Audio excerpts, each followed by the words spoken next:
Kannur helicopter हादसे पर आज संसद के दोनों सदनों में बयान देंगे रक्षा मंत्री राजनाथ सिंह। पीएम आवास पर सीसीएस की बैठक में जनरल रावत को श्रद्धांजलि दी गई।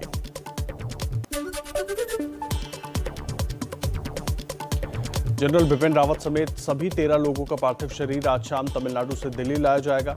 रक्षा मंत्री राजनाथ सिंह खुद वेलिंगटन जाएंगे। दिल्ली में श्रद्धांजलि सभा में शामिल होंगे पीएम मोदी। आज वेलिंगटन के मद्रास रेजिमेंटल सेंटर में जनरल रावत समेत सभी 13 लोगों को श्रद्धांजलि दी जाएगी। वायुसेना प्रमुख, तमिलनाडु के राज्यपाल और मुख्यमंत्री मौजूद रहेंगे। सीडीएस जनरल बिपिन रावत और उनकी पत्नी का शुक्रवार को दिल्ली कैंट में होगा अंतिम संस्कार। सुबह 11 बजे से दोपहर 2 बजे तक श्रद्धांजलि सभा, पीएम भी होंगे शामिल।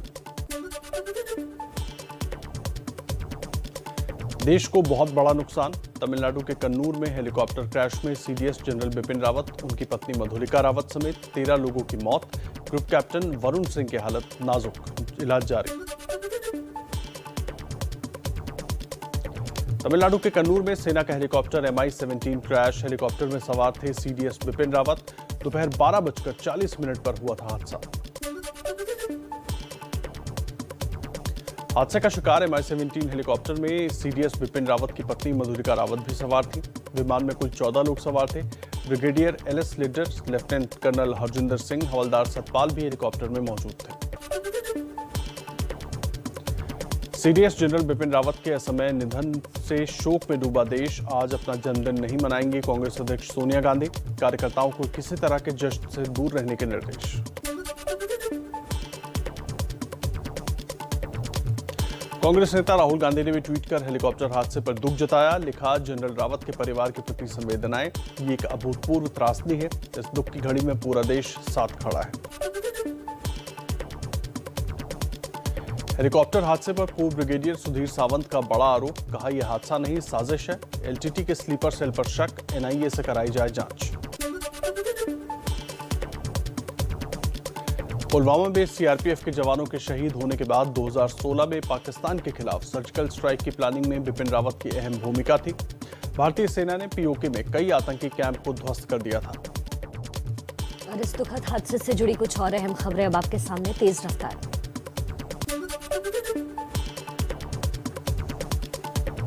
अशांत इलाकों में काम करने के अनुभव को देखते हुए सरकार ने 31 दिसंबर 2016 को बिपिन रावत को थल सेना का प्रमुख बनाया। जनरल बिपिन रावत 31 दिसंबर 2016 से 31 दिसंबर 2019 तक थल सेना के प्रमुख रहे। भारतीय थल सेना के 27वें चीफ रहे हैं रावत। देश के पहले सीडीएस बिपिन रावत का जन्म 16 मार्च 1958 में उत्तराखंड के पौड़ी गढ़वाल में एक राजपूत परिवार में हुआ था। जनरल बिपिन रावत की शुरुआती शिक्षा केब्रियन हाई स्कूल देहरादून और शिमला के सेंट एडवर्ड स्कूल में हुई। इसके बाद वो इंडियन मिलिट्री एकेडमी देहरादून चले गए, जहां उन्हें बेहतर प्रदर्शन के लिए स्वॉर्ड ऑफ ऑनर से सम्मानित भी किया गया। बिपिन रावत ने अंतर्राष्ट्रीय स्तर पर भी सेवाएं दी। कांगो में संयुक्त राष्ट्र की पीस कीपिंग फोर्स में शामिल रहे। इस दौरान उन्होंने 7,000 लोगों की जान बचाई। जनरल बिपिन रावत ने देश के लिए सेना में 38 साल तक काम किया। विशिष्ट सेवाओं में शामिल होने और कई मिशन को अंजाम देने के लिए उन्हें UISM, AVSM, YSM और SM से सम्मानित किया जाता। केंद्र सरकार के नए प्रस्ताव पर संयुक्त किसान मोर्चा में सहमति बनी। आज आंदोलन खत्म करने का ऐलान कर सकते हैं किसान संगठन। दोपहर 12 बजे SKM की अहम बैठक।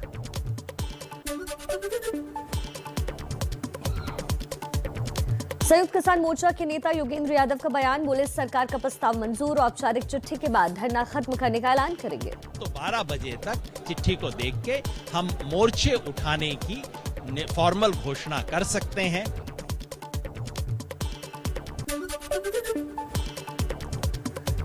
किसान नेता राकेश टिकैत ने कहा, हमारे पंच संतुष्ट हैं, पक्के कागज आ जाएंगे तो आंदोलन खत्म हो जाएगा।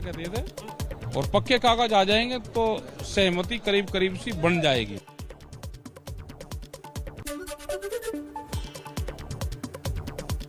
सरकार के प्रस्ताव पर सहमति बनने के बाद सिंघू बॉर्डर पर जश्न का माहौल। किसी ने मिठाई बांटकर खुशी जताई तो किसी ने डफली बजाकर इजहार किया।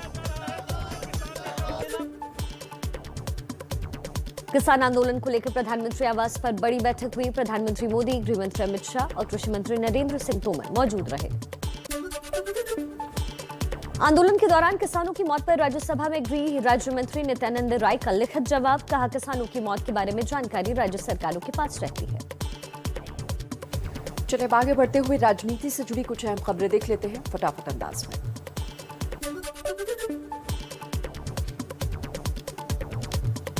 यूपी की सुरक्षित सीटों पर बीएसपी का फोकस। हाथरस में आज जनसभा को संबोधित करेंगे पार्टी महासचिव सतीश चंद्र मिश्र। मंगलवार को सहारनपुर में हुई थी जनसभा। यूपी के कानपुर और आगरा में आज बीजेपी का सामाजिक संवाद कार्यक्रम। डिप्टी सीएम केशव प्रसाद मौर्य और ब्रजेश पाठक होंगे शामिल। यूपी चुनाव में महिलाओं के लिए कांग्रेस का घोषणा पत्र जारी। पार्टी महासचिव प्रियंका गांधी का सरकारी नौकरियों में 40% आरक्षण का वादा।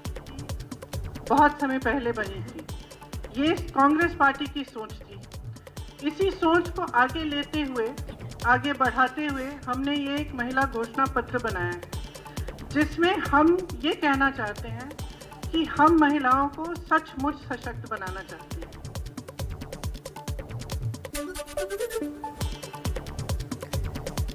शिवसेना के प्रवक्ता संजय राउत ने कांग्रेस महासचिव प्रियंका गांधी से मुलाकात की। यूपी और गोवा में 7 चुनाव लड़ने पर बात हुई। कहा, सकारात्मक मुलाकात।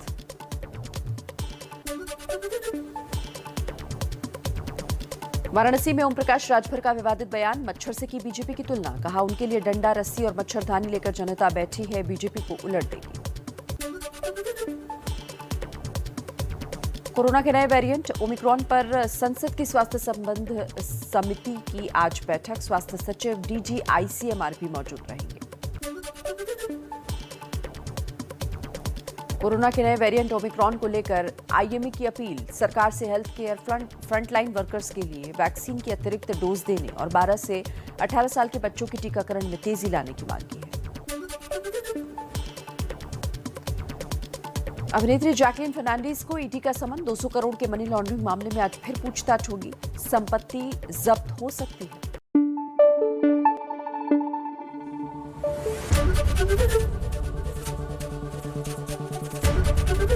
एबीपी न्यूज आपको रखे आगे।